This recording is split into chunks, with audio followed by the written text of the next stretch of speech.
Hi, this is Dr. Zachary Pearce with Michigan Oculofacial Specialists and MyEyeLidExpert.com.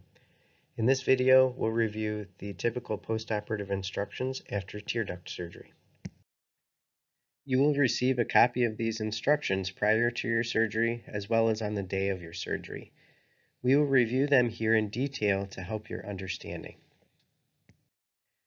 I will typically want to see you in the office in about 6 to 10 days to remove any sutures. If you do not have an appointment that has been made already, you can call the office as listed here to make that appointment. Although the risk of having some serious complication after these types of surgeries is extremely rare, I want you to know that we'll be available if there's any concern. Any sudden loss or change in vision should prompt a phone call, as well as a sudden hemorrhage or massive bleeding or swelling. I would want to hear from you. During office hours, you can call the standard office numbers as listed here. If it is after hours or at night or on the weekends, you can reach me directly at the other number listed here. Immediately after your surgery, I recommend you go directly home and rest. Limit your physical activity. Do not drive or make major decisions for the first 24 hours. And you should start using the cool compresses 20 minutes on, 10 minutes off while awake, starting this first day. Next, we'll talk about wound care. You may experience a minor bleeding or oozing from the stitches or the wound for the first 24 hours. Using cold, direct pressure for 5 minutes when needed can be helpful. If you're concerned, as mentioned above, then I want you to call. For the first 24 hours, apply cool compresses every half an hour. 20 minutes on, 10 minutes off while awake. You can use gauze pads in icy cold water or crushed ice in Ziploc baggies. If you look at our website, we've got another video of how you can make some cool compresses which work well. After the first 48 hours, as the swelling starts to come down, you may use cool compresses more as needed for that first week.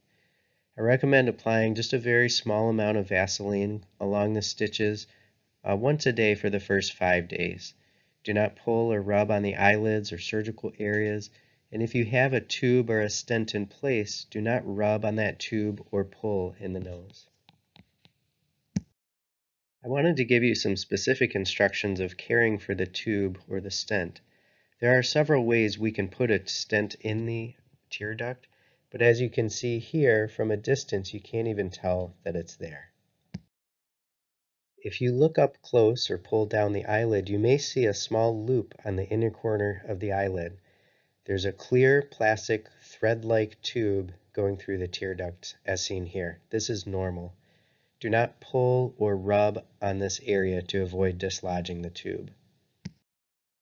The other end of that tube is sometimes sutured on the inside of the nose, just inside the nostril, and you can see that here in this photograph. It's important not to be rubbing or pulling on that tube to avoid dislodging it. Most people will tolerate this tube very well, and it is something that is not visibly noticeable unless you're looking really hard for it.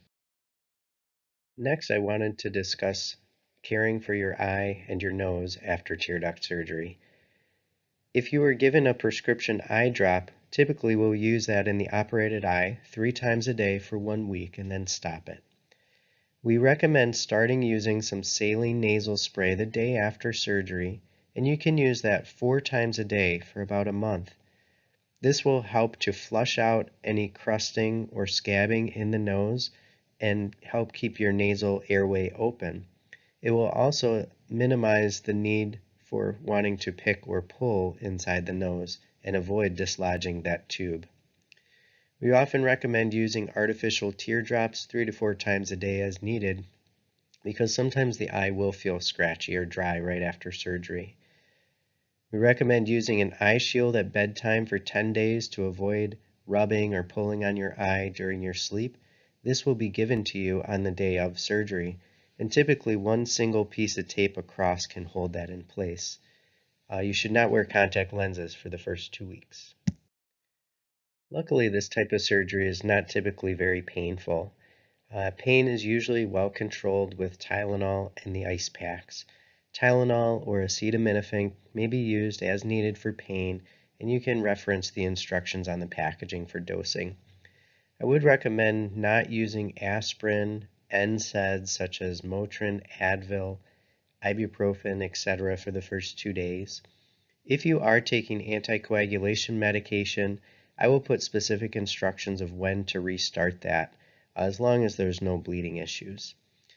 Other prescription medications may be resumed at the next scheduled dose after surgery, either later that day or the following day.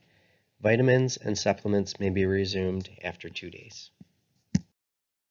Regarding physical activity, we recommend you do not blow your nose for the first 2 weeks after surgery. If you do happen to sneeze, try to open your mouth to dispel any pressure. Elevating the head of the bed for the first week can help minimize the swelling. You may shower the day after surgery, but avoid getting the areas very wet. Avoid straining, bending, heavy lifting for the first 2 weeks, but casual walking is permitted after the first week. And we recommend no eye makeup for the first 2 weeks after surgery. I hope this gives you a little better understanding of what to expect in caring for yourself or your family member after tear duct surgery. You will be given these instructions prior to as well as on the day of surgery, and we wish you the best. Thank you.